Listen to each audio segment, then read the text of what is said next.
Welcome back to Legacy Builders. We are so grateful for those of you who are joining us today.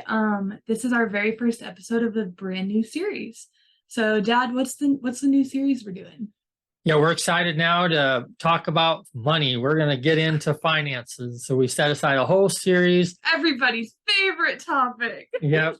So we set aside a whole series just to talk about different concepts of money, different things about money. I'm going to share some of my experiences, and then, in legacy builders, I mean the whole point of legacy builders, just to remind everybody, if you're new to our legacy builders podcast. This started out with some things that I wanted to make sure that I taught my kids. And, sometimes we hear that saying, you learn through the school of hard knocks. Well, I wanted to share my school of hard knocks with my kids so they didn't have to go through the same school. If they could learn from some of the good things and the bad things that I did, maybe it would shorten and lessen their school of hard knocks. And so as we apply that to generation after generation, hopefully as we build legacy, these principles and concepts will pass on from generation to generation and make the next generations better, not make it so that they have to try to learn and find out for themselves these concepts. So we started Legacy Builders as a way for me to kind of record, or for y'all to hear what I teach my kids. And not that I'm some guru or some expert by any means, but I'm also not going to say I don't know anything. So I do have a lot of information. I do have a lot of knowledge and wisdom and things that have worked. And those are the things that I share with my kids. And you're kind of get a sneak peek as to what I teach Madison and some of my other kids. And we record it so that her generations can go back and listen to these things as we learn more and add to our legacy. This is kind of the start for us. And I encourage you to do the same thing with your families. Just sit in front of a computer screen and start building your legacy. Teach the kids, your children and your grandkids, some of the things that you have learned so they can grow and become better in their next generation. Yeah, absolutely. Just a reminding factor for that's why we do it. And we just had some really good conversations, me and my dad, where we were like, we actually need to get these like recorded and learn these lessons and make sure they can be passed down, because I ask some really good questions sometimes. So, but yeah, it's an exciting thing to do and to get into more deep topics. So yeah, that's why we kind of separate into topics, and we do series specifically, and we've done past ones on relationships and child raising kids and parenting, and just in this one being the financial series. So we're kind of honing in now and going deeper into these topics and discussions. And we have some really good guests that we're going to have on, and hopefully you'll learn something from them too. And again, we're not, anytime we talk about finances and money, we always, I don't know why, we're just giving a disclaimer. I'm not coming to you as a financial planner. I'm not coming to you as an expert. I'm just coming to you as somebody who's sharing some thoughts and ideas with my legacy, and you're listening in. So I'm just another voice, a perspective maybe of things that you may or may not have learned or heard of before. I believe that when you listen through this whole series, you're going to learn some really good things, and at least probably gain another perspective in the area of money. So I'm not going to give investment advice. We're just going to talk about some experiences and things that I do and things that I recommend, and hoping that when it's all said and done, at least my legacy will apply some of these things in their life and continue what we're building to continue to build into the future. Well, our conversation throughout this series will also have some more topics that aren't necessarily talked about on like financial podcasts or things like that. Like we're going to talk about how to talk to your kids about money, and parenting and money, and like all of that. We're going to bring on some cool guests. We're going to talk about spiritual and money and things like that, and just go through a bunch of different topics within this topic of finances and money, because there's a lot of different things that revolve around money and that sort of stuff. So we've got a lot of fun topics, a lot of fun guests. Like it's going to be a good series. Yeah. And again, not saying that we're right about all of this. Again, it's just you're going to hear from our perspective. That's the only thing that ultimately we can share. We can share information all day, but until you actually apply the information and gain that experience in your own personal life, that's when you know what's working. That's when you know what you really have to share. You can share the things that worked, the things that didn't work, and from those experiences, because information's everywhere. So we're not just trying to share information. I'm actually sharing with you what has been working for me and what hasn't worked. And again, trying to save Madison and Riley and my nieces and nephews time and wisdom. So Yeah. with all that said, I think what we're talking about doing, at least in this episode, is just to start to share. I'm going to just share a little bit of my story and kind of in the area of finance and money and along the way. And then Madison will probably have some questions or want me to add on to some things. So I think like most people here watching, when we talk about money, everybody makes money. And so first, we got to kind of talk through what is money anyway. Like most of us, we carry these in our pockets, or some of us have digital ways, Venmo today, and different ways to spend money. But this is not money. A lot of people think, oh, that's money. This is not money. This is a piece of paper that we use to trade with one another, goods and services. So just because the government prints more of these pieces of paper doesn't mean they've printed more money. They printed more paper. They printed more things to make it easier for us to trade with one another, goods and services. What is money is our ability to create. So I can go and trade hours for dollars. So I'm going to go work for somebody. I can trade my time for money. I can trade my intelligence for money. You can create something and go patent it, create ideas. You could write a book. You can write a song. All of those things generate money, generate the value that you bring into this equation. If you go and work for somebody, they're going to say, okay, we feel that you're worth $15 an hour, $20 an hour, $20,000 a year, $50,000 a year. They're placing a value on your product, of your ability to come to work and perform a task. In exchange for that task, they're going to give you a transaction. They're going to give you money. They're going to give you paper. That's the exchange. You come work for them, they pay you to do that. So the money is actually your value that you bring to the equation. You go out and get an education. A lot of people think they go to college, they're going to invest in a degree which is going to make them more money. In reality, it's creating a higher value that they can bring into the marketplace to receive payment for that value. So the value is you. The value is what you bring to the table. I'm in real estate. I can go buy a piece of land. In that piece of land, there's a value. I exchange money, paper, of the value of this land. Let's say I buy a piece of land for $100,000. Well, now I have a piece of land for $100,000. But what's that land worth anyway? Well, in my idea, I could create a parking lot, and people could come and they can pay to park on there. And that service of providing a parking area is going to generate a revenue every year. Now I created value.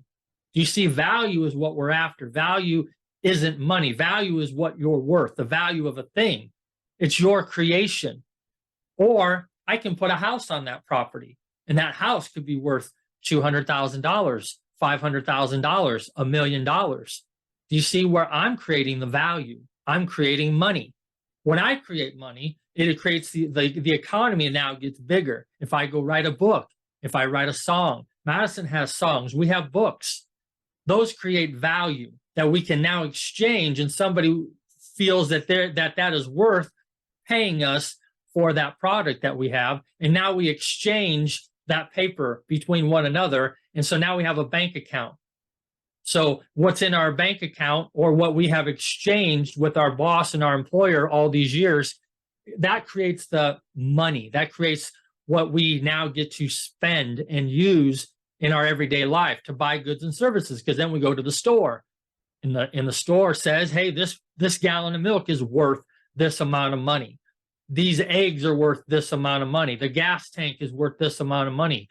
All of these things that you go buy, cars. See, now you get to choose which car you want to buy, because you made money from your value, and now you're going to give that value to somebody else. And so they created something that now they're trying to get you to spend and trade with them that value. So there's this idea out there, or this concept that, oh, let's just say if the government prints so much paper, that's the amount of money available. And that's just not true. There's not this big piece of pie in the sky, and we're all fighting for this piece of pie. Right? Whatever the government decides to print in paper does not determine the amount of money that's available. There's so many transactions that happen in bartering deals outside of the pieces of paper that the government buys and prints off. So this does not dictate the amount of money in the world based on the amount of paper that's printed. I mean, I could go to Madison and say, hey, if I come over and wash your car, will you come over and do the laundry? We just created an exchange that didn't have to involve paper. We created a value for one another. My friend has chickens and eggs. I can go over and, hey, if I come help you build something, because I'm a builder, I can build things with my hands. I could go over and help build a deck. In exchange, you give me eggs. Well, did I pay paper for that? No, but we created a value between each other. That was money, value. So I want to get that through your head, that just because you go and work for somebody for X amount of dollars per hour, for X amount of salary per year, that does not create your worth. Understand that there is more to you than that paycheck that comes in. You can create more for your life and create a higher value by just activating some ideas inside your head. So any thoughts on?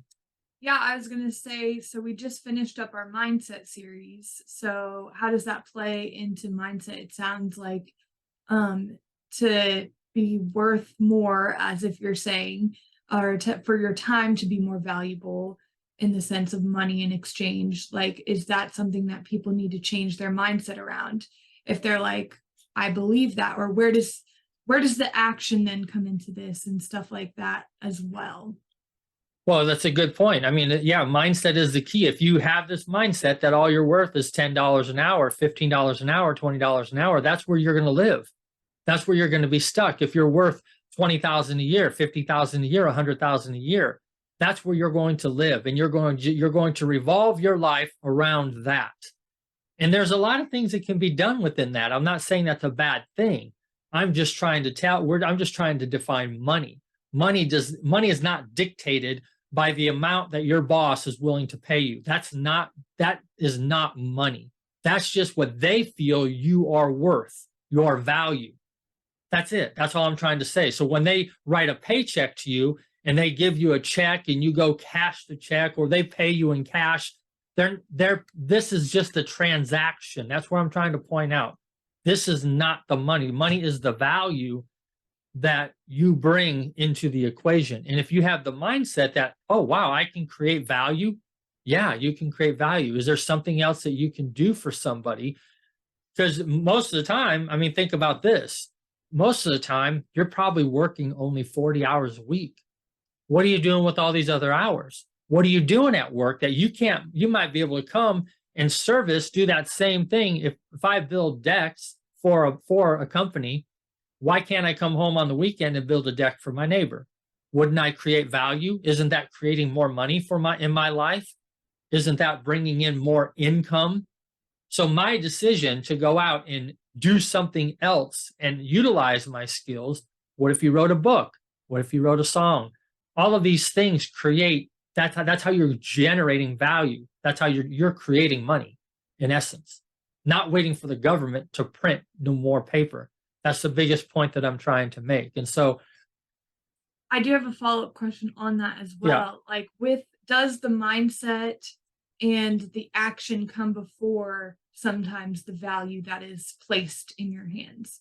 Like, do you have like the changing of your mindset, the action, does that come before the value or the money or the exchange and stuff like that? Where for example, like somebody could think that like, hey, I am worth $1 million, and like that is their mindset, but you still have to work to get that $1 million. You still have to create, as you're saying.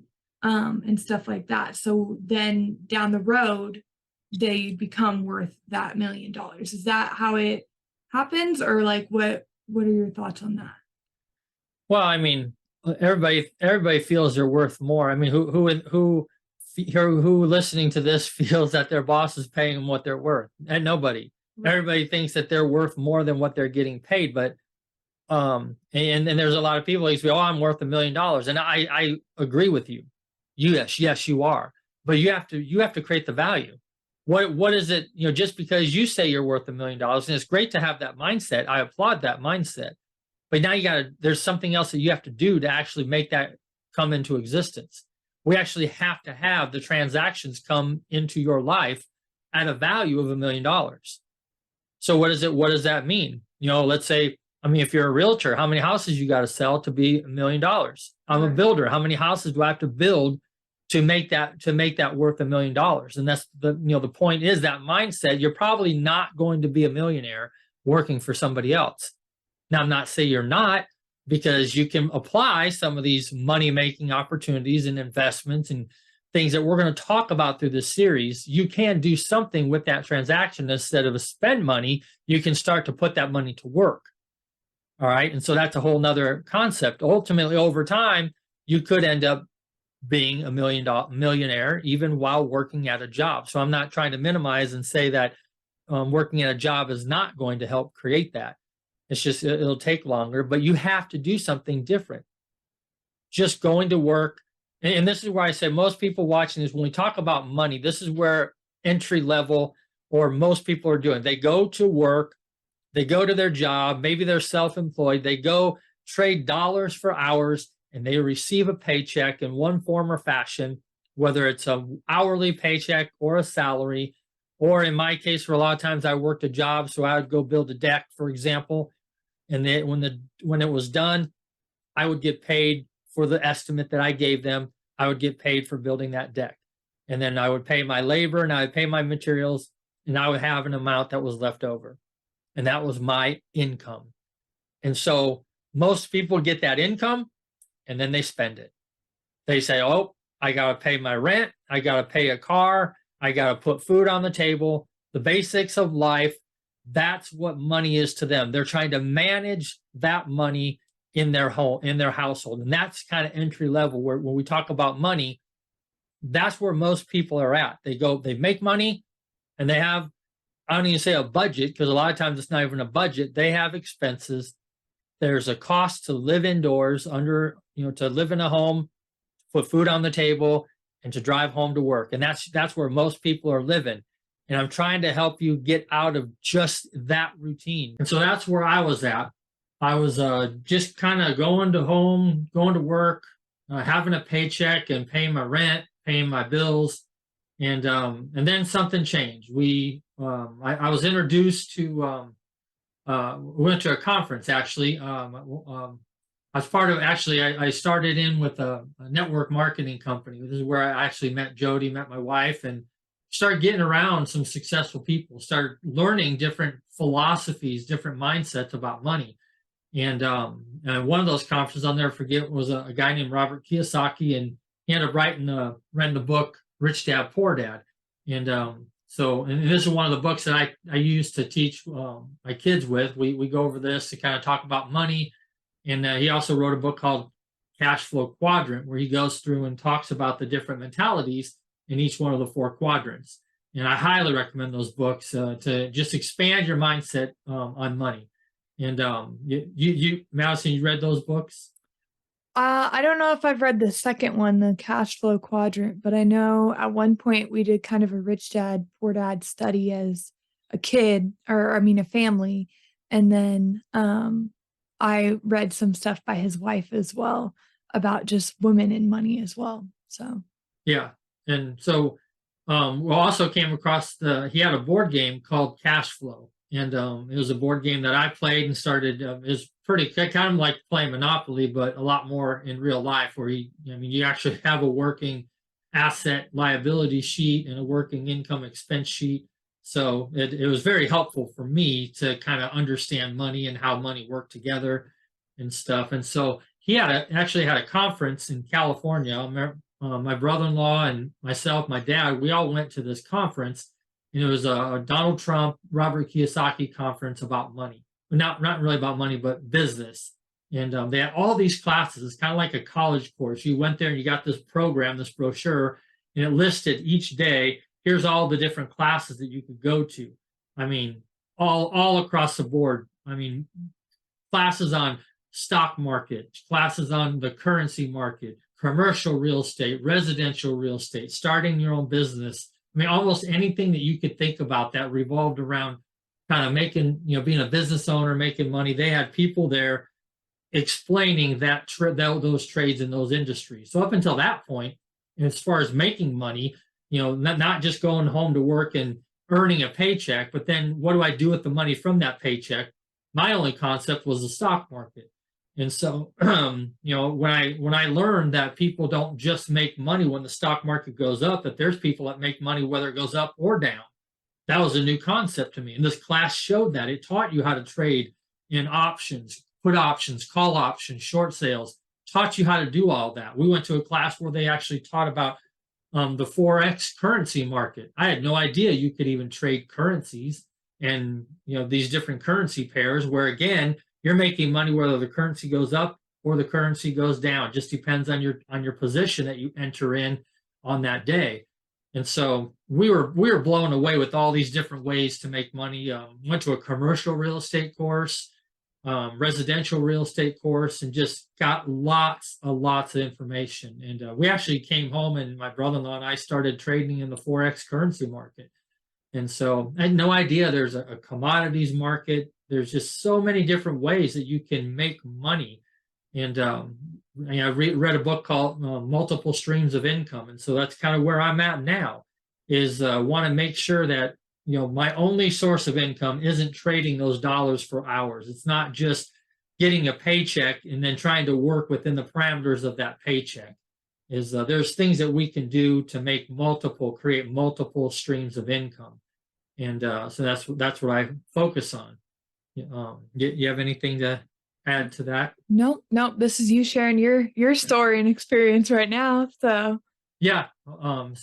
So again, just kind of got home. We ended up buying some rental properties. I got into rental properties, and it was actually when the market started to go bad. We ended up buying. I think we had about 50 some units, and we ended up losing them all when the housing market crashed in 2008. So that was not a fun experience, but we did learned a lot through the process.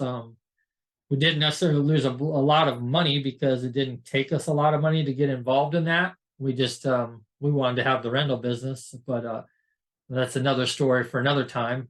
And so, but yeah, outside of that, just trying to get people out of the mindset and out of the headspace of all you need to do, or all that's out there, is just to go to work and get a paycheck. So just trying to get you to focus on what you can do to create worth, to create value in your life, so that you can have multiple streams of income, not just living paycheck to paycheck. So outside of that, I mean, I think that kind of catches me up on past experience. So unless you think I'm missing something. I don't think so. Did you talk about where you are today?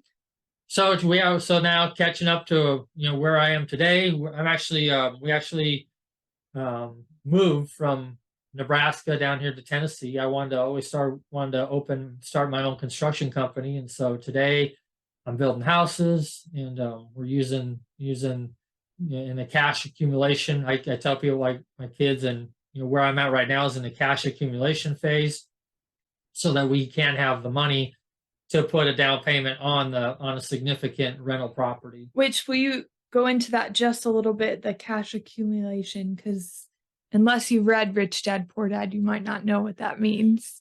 Yeah. So, I mean, when playing this game called cash flow, they have what they call big deals and small deals. And so a big deal may be something like there's a rental house out there, a 3-bedroom, 2-bath house that you can buy for $100,000. It's going to cost you $5,000 down, and you're going to make $500 a month cash flow. Do you want to buy the deal? And so you kind of analyze the deal, and in the game you have your Monopoly money type game, and you're like, okay, yeah, I've been saving a little bit of money. I can get this deal. And so you take your $5,000 that you've been having in your checking, in your account, or cash on the table, and you buy the deal for $5,000. Well, how many of those deals at $500 a month or $350 a month positive cash flow will it take you to replace your income? Well, it's going to take a lot of houses, a lot of rental properties. So later on in the game, it says somebody's looking to buy a 3-bedroom, 2-bath house for $130,000. So you're like, oh wait, I bought this for 100. Now I can sell it for 30, for 135, and I make $35,000. And so now you're like, okay, do I keep taking $500 a month cash flow, or do I sell this and put $30,000 in my bank? Well, for a bigger deal. So now I have $30,000 in my bank account. So now I can get a bigger deal. And so now next time around, there's a big deal card, and you're like, okay, this big deal, you can buy a 32-unit apartment complex with a $30,000 down payment, and you're going to make $3,000 a month or $5,000 a month. And you're like, wow, that's a big difference. So now, instead of having multiple, and everybody's got their own strategy. I'm not talking strategy when it comes into real estate and all that, but when you have one apartment building, that you can now buy with a down payment, and it's bringing in cash flow, that now that $3,000 to $5,000 a month cash flow, that is a significant addition to your household income. It's now a significant addition to, hey, somebody might be able to retire. They might not need to work, or maybe switch from a full-time to a part-time job, or the apartment now, instead of hiring somebody now runs the apartment complex and gets paid to manage that and gets positive cash flow. So it's just stuff like that. So I'm in a cash accumulation phase right now, just setting money aside, and when we're waiting for that opportunity to come around where we can get some significant size properties. So in the meantime, we just keep building houses. Yeah. So yeah. Build houses, sell houses. So I'm in the building mode. I'm not necessarily in the flip it mode. Buy and rent and go through that process. Not that there's anything wrong with that. I've done that. We've had rental properties, and it's just I like building houses. So I'm going to build houses, sell houses, take that cash, put it aside, and earn some money in the meantime, and then use it towards one of those big deals. Yeah, use it towards one of those big deals. So. Which, like what you're just talking about, is something we're going to get into in later episodes as well. Like, we're going to talk more about Rich Dad, Poor Dad, and all the other money courses that we've gone through and stuff like that. So if you want to hear more of that, just know that we are going to talk about it and go a little more in depth than that brief explanation in later episodes. Yeah, and that's a good segue into kind of along the way we've taken courses. We've some of the courses that we learned, we're going to kind of hit on some of the highlights that we've learned from them. I mean, Dave Ramsey has courses out there. We've went through the Dave Ramsey course. I've nothing but good things to say about all of these courses. I've learned stuff from Robert Kiyosaki. I learned stuff from Dave Ramsey. Learned stuff from our friends. Actually started a new course called Money Masters. And so they are tearing it up, and actually where they're going to be guests in this financial series for us. So you're going to hear all about their program in Money Masters. We're going to get into some meat and potatoes on budgets and make, stuff like that. But, we're still learning. And that's what I want to encourage you guys to do, is learn. Just go learn some more stuff. There's tons of great people out there, tons of great information out there that you could learn from. And that's all we're trying to suggest, is don't just sell yourself short. And again, nothing wrong with it. If all you do is go to a job, make money, and pay bills, no problem. There's nothing wrong with that. I'm just suggesting that there's opportunity out there that you can do something else with that and start to build legacy. Yeah.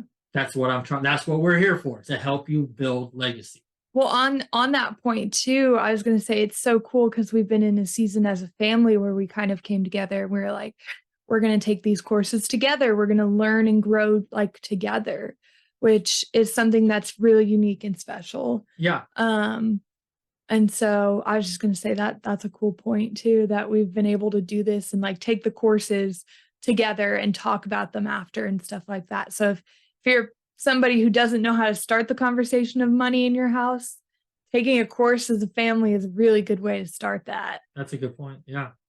So Read books. I mean, yeah, we're in the middle of, we got to finish. I think we're about 2/3 done with the Richest Man in Babylon book, yeah, which I've read already several times, but this is the first time where we're reading it together as a family and discussing the financial principles that they talk about in that book.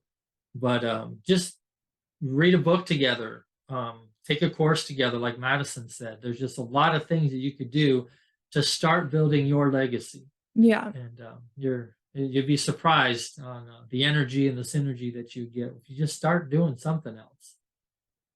And you'll be surprised. I don't know. I can't speak for your age group or for you personally, but you'd be like, oh, I forgot about that principle. Like when I learned it 20 years ago or something like that. Or, oh, this is a new perspective that maybe is like, Hmm. I've got to think about that more. Or you got to be on your toes to make sure that you know so that you can help us know and stuff like that. So I don't know. Do you have thoughts on that? No, that's a good point. I mean, every time I relearn something, again, my mindset, I've conditioned myself to always keep learning. I've never done learning. I think there's a tragedy that some people go to school, they get a degree, and their brain shuts down and says, "I'm done learning for the rest of my life." And school doesn't teach us about money. School doesn't teach us all of these things that we need to live life on. And there's so much, we're living the internet age where there's information everywhere. It's just a shame if you shut your mind down and you stop learning. And you can always learn something and continue to grow and pass on that wisdom and concepts to the next generation. So just go out and keep learning. Every time I learn and relearn something, rehear them, I'm like, oh yeah, shoot, I forgot about that. We need to make sure we kind of set that aside. We need to re-implement that back into our financial plan or health plan or whatever plan that it is that we continue to work on as a family. And so, yeah, it's nice to re-listen to things because we forget, Yeah. and so that's a great point. I think we're coming to a close here pretty soon. What other thoughts do you have? And then we'll kind of close it up. Yeah, I think just in this intro session of our series, I just wanted to welcome y'all to this topic, and we're gonna have a great series for you. We got lots of good stuff coming up, and just want to encourage you to keep learning. Thank you all for staying with us, and those that are watching this podcast and continue to tune into our podcast. We appreciate it, and just trust that you're learning something. And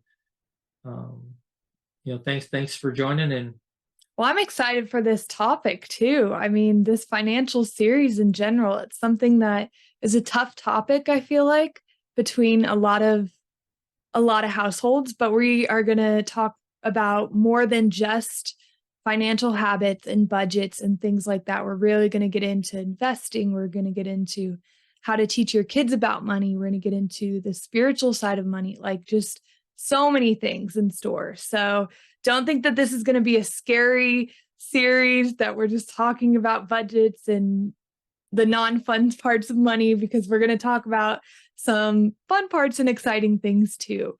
So again, like my dad said, thank you guys for joining us. Thank you for being a part of this new series that we're putting out. It's going to be exciting. thanks again for joining us, and we will see you next week on our next episode. Bye. Thanks so much for joining us today on the Legacy Builders podcast. Make sure to share this episode with your friends and family, and remember, today is a great day to start building your legacy.